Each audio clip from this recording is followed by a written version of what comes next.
Spending 4 hours in a box together every day can make you say crazy things. Stone Cold Crazy.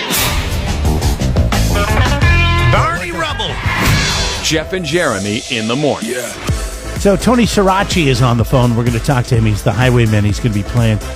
How did we fall into this, Jeff? So Gary calls me the other day and he says, "Hey man, we got this guy coming and playing on Friday night, and you guys got to talk to him because he's the Highwayman, and he's done a lot of things in this industry. And I mean, I think you're like the journeyman. Like, what haven't you done? Is Tony Suraci going to be playing Friday night at Kramer Estate Wines? What haven't you done, man?"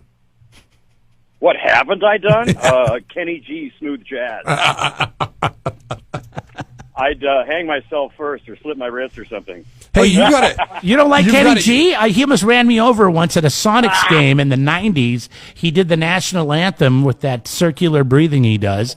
And then when we were leaving the game, him and his wife, who was very attractive, I don't know if they're still together, but almost ran my wife and I down in the parking garage.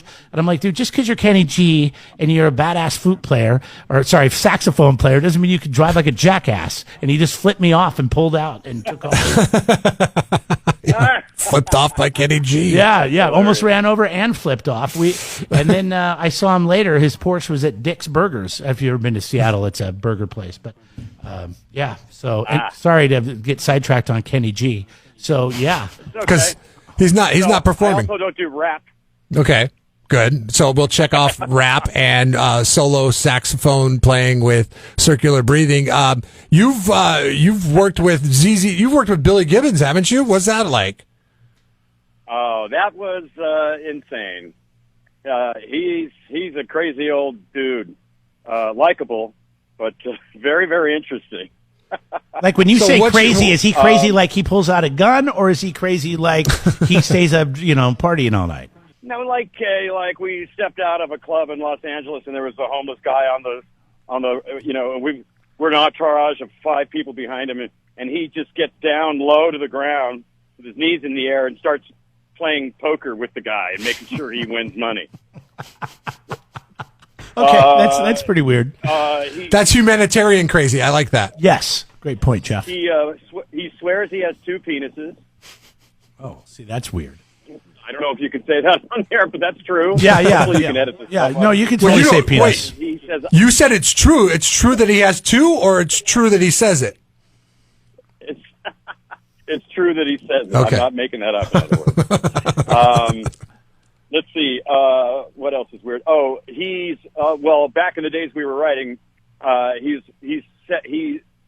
swears that we're going to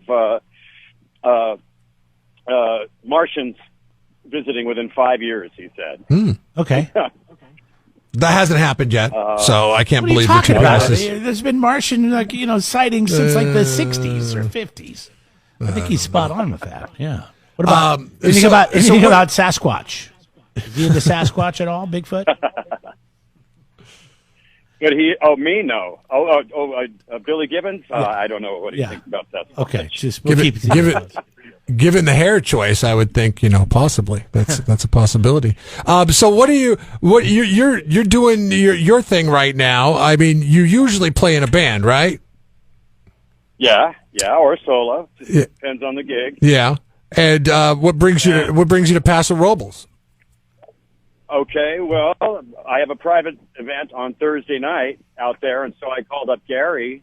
We have a show booked, I think, in August, but since this opportunity came up, I gave him a call and said, let's do a one-off real quick at your place, on Friday, since I'm in town, and that's how that happened. So wait, do you have friends in Paso Robles that you're playing for, or is this like a paid gig? Well, some of my fans from Southern California have moved out that way, so I was able to get in touch with them, and they're spreading the word for us out there. Can I tell you something, Tony? Too many of your friends from Southern California have moved out this way. Oh, really? No, we love that they're coming up here and driving our property values up. We like that. We don't know how we don't know how much longer that's going to last in the state of California, so that's good. Yeah, this is happening all across the U.S. Yes, it is. So you've also toured with Willie, right? Well, I mean, I've been on his tour bus. I've jammed with him. I warmed up for him, and I dated his daughter. No. Really? Yeah. How long did that last? Yeah. 2.5 years. No, wow. So that's a serious relationship. Oh yeah, I was having a ring made when we broke up. Oh, so I'm guessing she did the breaking up, not you. No, you got that wrong. Whoa. Wait. So why would you be having the ring made, and then what caused you to break up while the ring was being made? Well, okay. It's an interesting story. I mean, it might seem shallow. Rita Coolidge called it shallow when I told her the story. But I mean, we were kids. We met in a. Oh man, I can't break anonymity and all this stuff. Let's see. Let's just put it like this. So she went to Africa on a safari with a friend, with her girlfriend, someone I didn't particularly care for that much, and comes back and they both have a tattoo on their shoulder. They're like, oh, okay, cool. You know, well, I mean, I really didn't love it. Okay, and you broke off an engagement over a tattoo? No. Oh, okay. Not over the first one. Like 2 weeks later, she went and did the same damn thing with her mother. Showed up with a brand new tattoo. I had no say in the matter or nothing, and I literally broke up with her right there. Hmm. Do you think you would do that today? That's how that happened. What did you... I would do that today. Yeah. What'd you do? What'd you do with the ring? You know, it's funny. You know, when you do that kind of thing, your life kind of turns upside down. I kind of forgot about it. And then when I went back, it was a silversmith, actually, but he was working with gold. The whole shop was shut down. He wasn't there anymore. So there went the gold that my mom gave me and diamonds. Oh, that sucks. It was your mom's, but she gave you some gold, like from another piece of jewelry. Wow, that's rough. So that's it. Tattoo is it for you. You know, it's deal breaker. That's the deal breaker. Is tattoo worse than drugs for you, Tony? Like if you found out that she did some coke with, I don't know, some other person. Her mom. Yeah, her mom. Her mom. If her and her mom did a couple lines, would that be worse than the tattoo or not? No, tattoo is permanent. But as a matter of fact, in those days, that would have been a breakup measure as well. Doing coke. Yeah. I had my dog's name tattooed on my foot, Tony, when he died, so we probably couldn't be friends. I mean, no, come on, it's not like that. I mean, I have a tattoo. I mean, I got a tattoo in honor of a friend who passed. Okay. But it's how she pulled it out without. Hey, do you think I can get a tattoo, or do you think you want to help me pick it out? You know, something like that. But it is a big decision to not share with the one that you supposedly love. And then so when you go to get the tattoo, and I'm guessing after the first tattoo, you raised a stink about it, and you said, hey. I raised a little bit, yes. And then she Correct. was like, hey, I'm going to do this again. Send him a message. Yeah, I call that a big middle finger, don't you? Yeah, I do too. It would have been funny if the tattoo was actually a middle finger. We're talking with Tony Suraci. He's the Highwayman. He's going to be performing Friday night at Kramer Estate Wines. You do a tribute to Johnny, your ex-girlfriend's dad, Willie. Father. Yeah, Waylon Jennings and Chris Christopherson. Is that going to be what you're doing on Friday night? Well, I'll do plenty of that, but I'm going to mix it up, and we'll call it variety genre. Yeah. I like to mix in some Motown and old rock and roll, 80s new wave or pop, and the like, you know? Yeah. I like to mix it up. You're I critically... like to go from Johnny Cash to Frank Sinatra. Yeah, and that's amazing that you're able to do that, and that's why critics have said, your entire show feels like a 2-hour encore. It sounds like a good show. Forward to it. Sounds really good. But I got to ask you one more question about the tattoo and Willie. Since you did a tribute song for Willie, did you ever talk to Willie after you broke up with her over the tattoo, and what did he say? Well, no, we didn't talk about that or, why we broke up or anything like that. I had seen him again. He didn't remember me.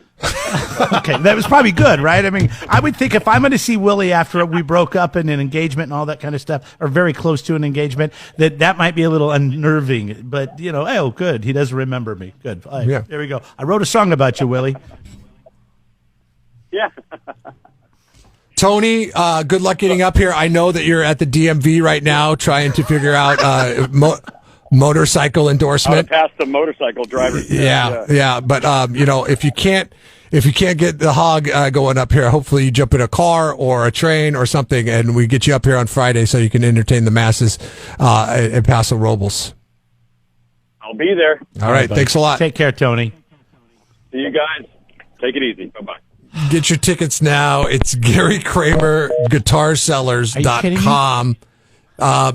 There's only like 60, 70 spots at the Linger and it's Longer $20 Lounge. to get a ticket to the show. It's $20. He's really good performer, and I mean a pretty good storyteller. I mean, here's the deal: the guys at the DMV.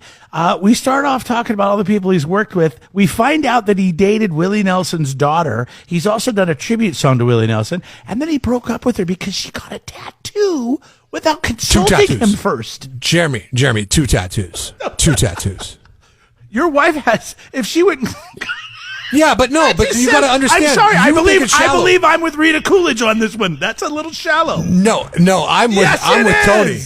I'm with Tony on this one. Her body, she should be able to do what she wants with it. Understandable, but then when you're like, hey, why'd you get a tattoo? No big deal. It happened once. And then the next weekend you go out and you get another tattoo without the consultation. It just basically says to him, I don't care about what you have to say about anything I do. And, it's not like she had her ex-boyfriend. Maybe it was her ex-boyfriend's name. I don't know. Maybe he died or something and she wanted to pay tribute to him. If that was the case, he should have said that, because I got to tell you, he comes out of this thing looking a little shallow. But like he said, that was a long time ago. He was a kid. But he's... Tattoo? We're done! Subscribe to the Jeff and Jeremy podcast now on Apple Podcasts, Spotify, Google, and YouTube. It's your Central Coast commute-friendly podcast.